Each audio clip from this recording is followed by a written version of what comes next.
one's working harder for Lake County than Oak Simon. Just want to say thank you so much for all of your work, and such a pleasure to work with you, sir.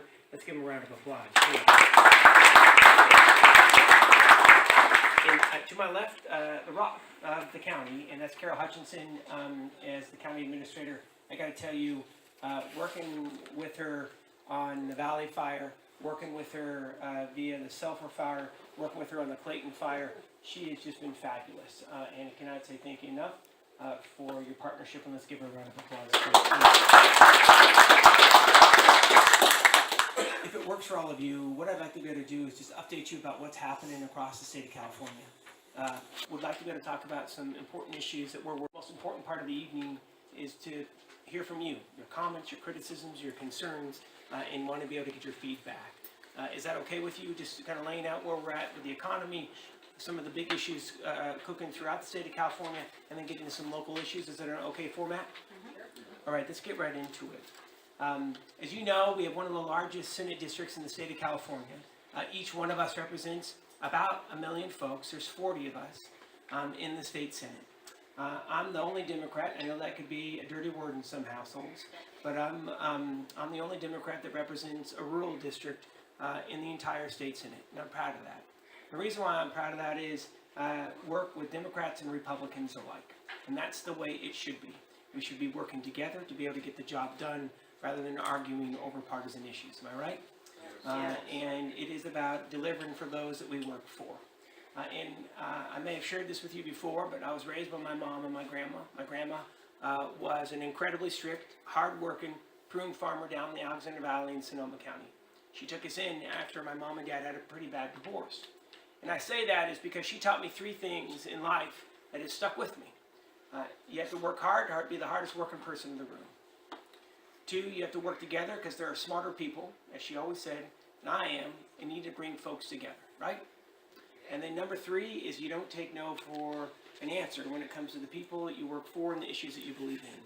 And especially when it comes to the County of Lake, those 3 principles have stuck with me. Work hard, we've got to work together, and we'll never take no for an answer when it comes to the important issues facing the County of Lake.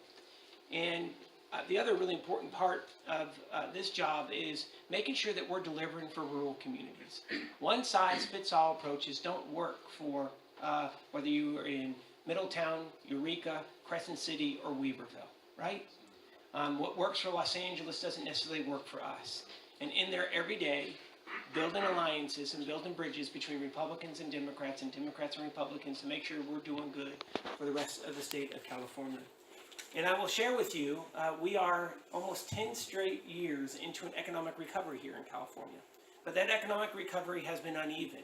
We take a look, we have the lowest unemployment rate in the state of California history now. And in many parts of the Bay Area, we are between 2.6 and about 4% unemployment. As you get north of Sonoma County, as we all know, that unemployment rate gets higher, which is why we need to focus on economic development in rural communities. That has to be one of our top priorities in all 58 of California's counties. California is now number 1 in job growth in the entire United States of America. In fact, we've been number 1 in job growth for going on 3 straight years in a row. We created more jobs last year than the entire state of Florida and New York combined. And we are now about 25% of all of America's gross domestic product. Our economy grew, which is just amazing, in the first 3 quarters of last year by about $42.3 billion. In the first 3 quarters of last year. It took New York and Florida all year combined to be able to hit that total. And what are we doing with the dollars that we're seeing coming in? Number 1, we have to be fiscally responsible. We have the strongest rainy day fund in our state's history now. If the governor, and we're in negotiations with the governor right now, in regards to our rainy day fund, we're at about $8 billion in our rainy day fund now. We could potentially go up to $13 billion by the end of this year, which will be the highest our rainy day fund has been in our entire state's history. When the times are good, just like we all have to do, we have to save for the bad times because we know that's going to be coming up, right? And we're about to eclipse Great Britain as the 5th largest economy in the world, because of in the world, which is really good news. Now, we've done that, focused on the economy, continue to grow our economy, while we've also been focused on the environment. We passed the strongest climate bill in America, combating climate change. 50% of our power in the entire state of California will come from green, renewable sources by 2030. We've been able to prove to the rest of the world that you can have a strong economy and also be focused on the environment, and they're not mutually exclusive. We do have some liabilities, though. Let's be honest. So number one liability that we have right now, and I'm not going to get political here tonight, but I just want to talk about the reality, is the loss of health care. Lake County has among the highest numbers of those who are on the Affordable Care Act than any other county in the state of California.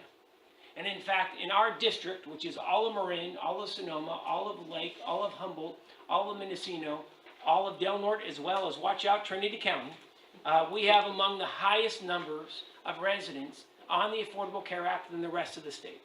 We're among the top. And what we're very nervous about is continued efforts to repeal the Affordable Care Act, because that will mean millions upon millions of Californians and tens of thousands in our area will be without health care. And I will be the first to say the Affordable Care Act is not perfect. Far from it. But rather than completely repealing it, we got to work together as Republicans and Democrats and Republicans to be able to get this thing fixed. I'm going to give you a couple examples. Back in 2013, when the Affordable Care Act first went into place, we were at 17.1% uninsured here in the state of California, back in 2013. Fast forward to last year, we're at 7%. 7. We are now at the lowest uninsured rate in our state's history. And according to Consumer Reports across America, we've cut nearly half of all medical bill-related bankruptcies. And the reason why that's important, unpaid medical bills is the #1 reason for personal bankruptcy in America right now. So again, that's a bit of a liability, but we are very focused on making sure that we're going to be able to save that. In California as well, when it comes to our retirement system, our public employee retirement system, as well as our state teacher retirement system. And you are going to be hearing, especially this year, some concern coming from school districts, and they have a right to be concerned, because over the last 30 years, we've underfunded our state teacher retirement system. And now it's come to roost. So the state of California is going to have to pay hundreds of millions of dollars more into our state teacher retirement system. Local school districts are going to have to do the same. And for the first time in many years, the individual contribution rate of teachers are also going up. And it's very personal for me. My grandpa was a teacher, an elementary school principal, and my wife started as a teacher and is also an elementary school principal. And we have to make sure that this system is going to be solvent and it's going to be successful in the years to come. Can we talk about public schools quickly? All right. So let me just say it's an embarrassing statistic that I'm about to give you. I'm going to move this right behind Carol. There we go. So back about 4 years ago, California was 49th in the nation in per pupil spending. 49th. We could always count on Mississippi to be 50th. Well, let me tell you, we flipped. The 5th largest economy in the world became dead last in student spending. Not only is that embarrassing, it is absolutely unacceptable. The best investment that we can make as a society, as a community, is investing in our kids in strong public schools. So over the last 3 years, we've invested about $3,600 more per student. We're at our first $11,000 year this year, for the first time in our state's history. We've gone from dead last in the damn nation to 44th. We have a long way to go, but that has been a significant focus of mine, is investing in strong public schools. I'm a public school kid. I'm a big believer in it, and it is the ultimate equalizer in our society. And the other significant focus that I've had over the last 3.5 years is career training and job skill programs in our public schools as well. 72% of public high school graduates in this state, 72% will not go on to a 4-year college degree. Now, I'm a big believer, and I think all of you are, is that we should make college more affordable and accessible, right? But if we look at the data and the reality, the vast majority of students aren't going to go on to a 4-year college degree. And we better be preparing them for the careers of the 21st century. We secured $900 million 3 years ago that saved every Future Farmers of America program. I got to tell you, 4 years in FFA in my high school, I was the worst athlete. I was starting long, I would have embarrassed Moke Simon. I was starting long snapper, and if you don't know what the hell that is, no one else did either, but it made my mom proud. But I was able to hike the ball every kickoff, and then I became the mascot. Long story in a very long 4 years. Oh my gosh. But what I'll tell you is, one of the things that I loved and what kept me in school is FFA. And what this investment did is it saved every FFA and ag science program across the state, and invested in results-driven career training and job skill classes right here in Lake County and throughout the state. The funding is going to run out this year. We've already secured $200 million to be able to keep these programs going. We need to secure another $50 million, and we're fighting like hell to be able to do that, to be able to invest in these career training, job skill, and FFA and ag science programs. And the other area where I've been really frustrated about is that if you're not from a rural part of California, you don't think that there's a challenge in our communities. And can we talk about school buses for a second? So in rural California, we have some of the dirtiest burning and oldest school buses in the state. If you take a look at our childhood asthma rates of rural school students, they are among, not the highest, but among the highest in the state. And it's because rural school kids spend more time on school buses than urban school kids. They have the dirtiest burning school buses on the road to date. And during the recession, even though urban and suburban schools got a haircut in their budget, they eliminated all rural school bus replacement. That's absolutely unacceptable. So 2 years ago, we fought, we got it restored, $10 million for cleaner burning, fuel efficient, as well as electric school buses. And I gotta say, Lakeport, schools over in Lakeport, they were amazing, and they helped pass it. And we have $10 million now, and that entire program is now for all rural schools in the state, now based in Arcata, and we're able to secure that $10 million ongoing to be able to get the school buses off the road. Hey, can we talk about housing and homelessness for a moment? Please. All right, okay, all right. So the number one reason why California's economy is starting to slow is because we don't have anywhere to house folks. All of our state economists are saying, whether you live in a rural county or you live in the Bay Area, we can't house folks because there isn't enough of a stock of housing, condos, apartments, and single-family homes. A couple of statistics. During the recession, during those years, we should have built about another 1 million homes. We didn't. We need about 180,000 condos, apartments, and single-family homes every year to keep pace with population demand. We have not built 100,000 homes over each year over the last 9 years. So not only do we have a 1 million deficit coming out of the recession, we're almost at a 1 million deficit since the recession. So we're at about 2 million homes, condos, apartments that we need. This is going to impact our economy, and we're already starting to see that trend. There will be an affordable housing bond in front of you here this November. It's about $4 billion. We fought tooth and nail to secure $300 million for rural communities, just like for the County Lake here in Middletown, or over in Clear Lake, or Kelseyville, or up Lakeport. Long story short, that will be solely dedicated to rural and small communities, and you will be competing with small and rural counties and cities to be able to secure those dollars. And it's $4 billion. And by the way, $1 billion of the 4 will go to veterans housing, because our state's homeless population are veterans. So that's going to be another significant focus as we move forward.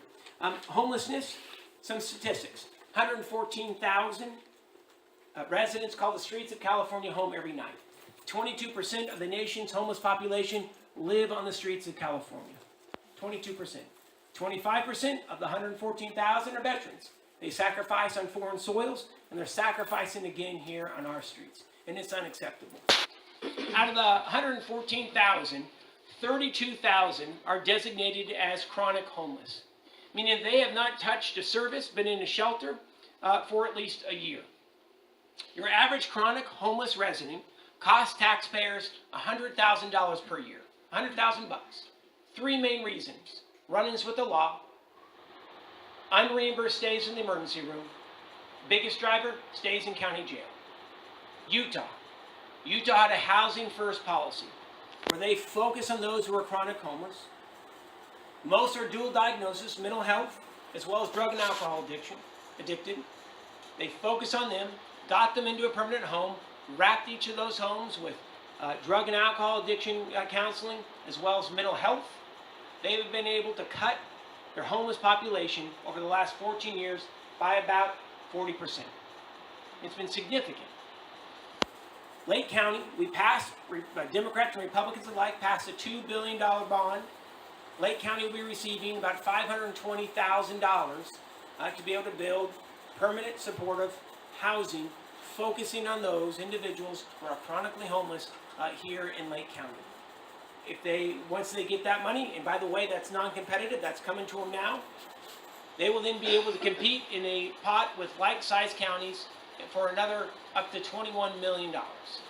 So again, focusing on rural communities in rural counties. Can we talk about our roads? Okay, it's a mess. So some quick statistics. If you take a look at the top state in the nation, and you look at it, California, we're nowhere near the top. So out of all 50 states, we're rated 45th. 45th in road condition in the United States of America. We've underinvested in our roads and infrastructure. $59 billion backlog when it comes to our state highway system. $79 billion backlog, county roads, city streets. $4 billion, about 4.8, finally moving, 4.8 billion moving to be able to repair our bridges, repair our roads, and build new highways. For every $1 billion that this state spends, 14,000 new full-time equivalent jobs will be created. Lake County will receive approximately $2 million more per year in road funding. About 2. We should see the full amount of that, and Carol, please correct me if I'm wrong, by 2019. If you are living in the city of Clear Lake, you're going to see about an additional $350,000. And if you've driven through Clear Lake, we need to get those dollars invested. Am I right? And then if we take a look at Lakeport, it's about another $109,000, $110,000 that will be invested with new state funds. So that's been really important for us to make sure that we're investing in rural counties again. Can we talk about the state fire tax, the state fire fee? Okay, so that's another piece that we've been working on, right? So I'm going to pick it up here and say this.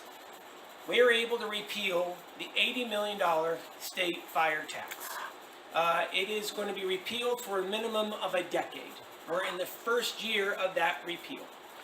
So if you live in Lake County or Sonoma County or Marin, Humboldt, Mendocino, you will no longer be double taxed because you have to pay to the fire district and you also have to pay to CAL FIRE even though you may not receive CAL FIRE. Now I get it, here in South Lake, we're all CAL FIRE, right?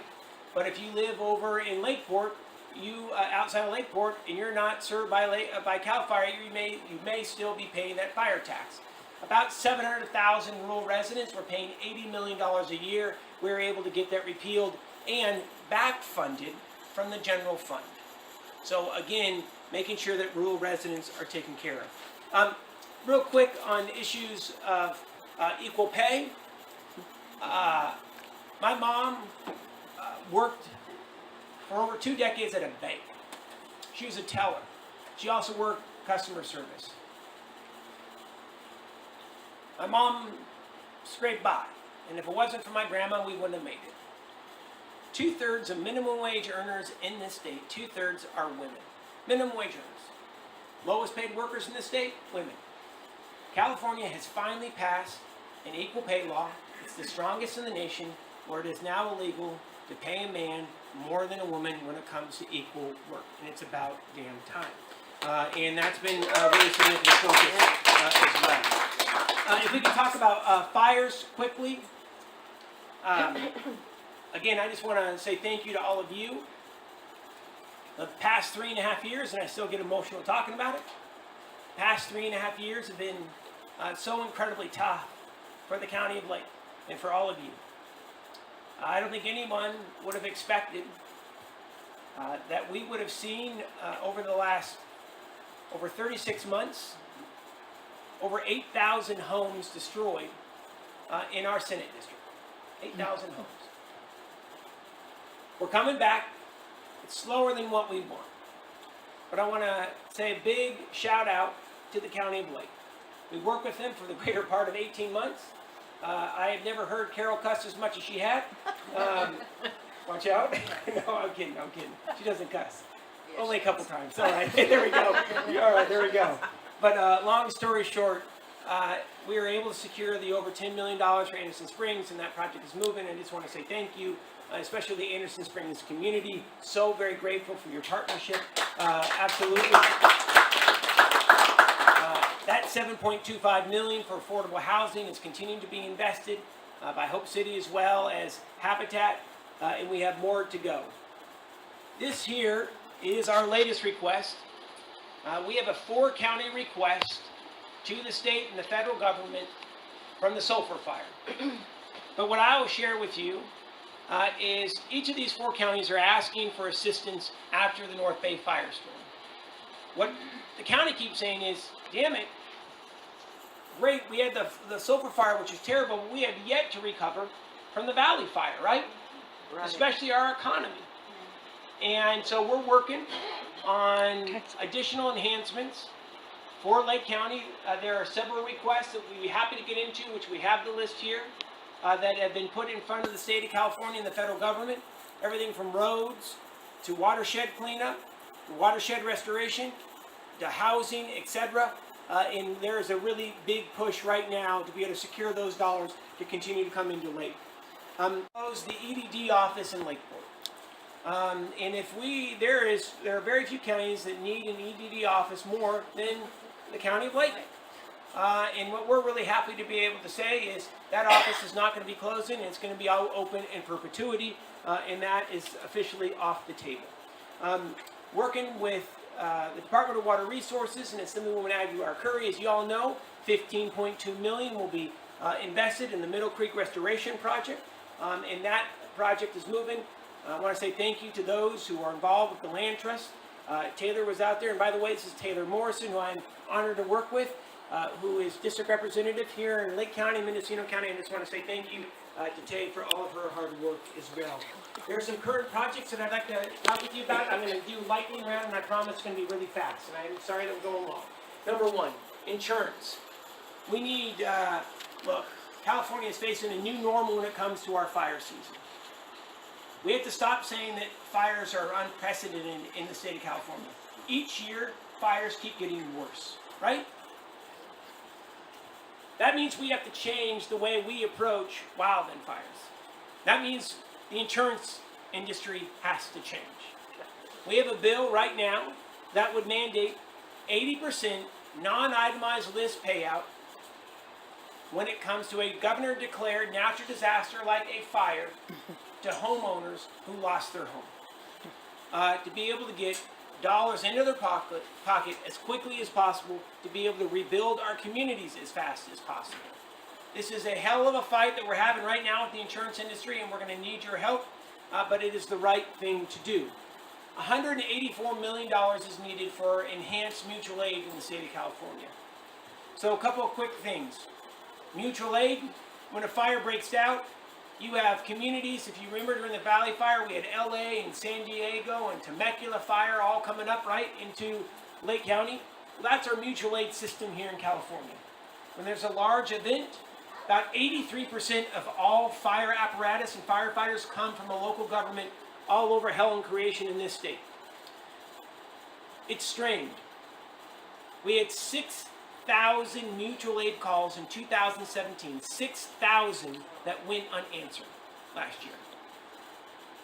In the first 12 hours of the 4 fires that were burning, Lake, Mendocino, Napa, and Sonoma, 300 engines were requested. 300. 130 arrived. Only 130.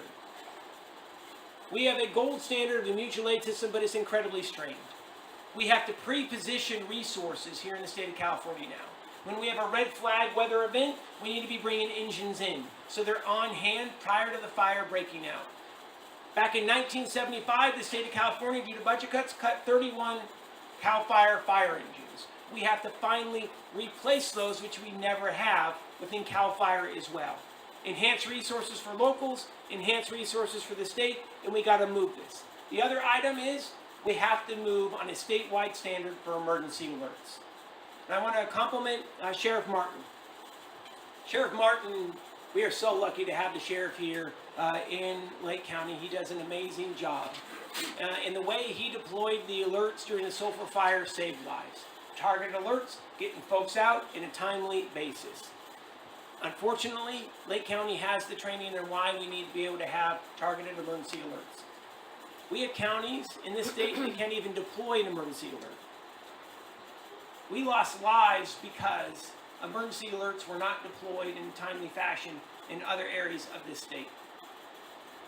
We need a statewide standard, modern equipment that every county has, so when disaster strikes, man-made or natural, emergency alerts are deployed, and it can't be an opt-in system. It has to be opt-out.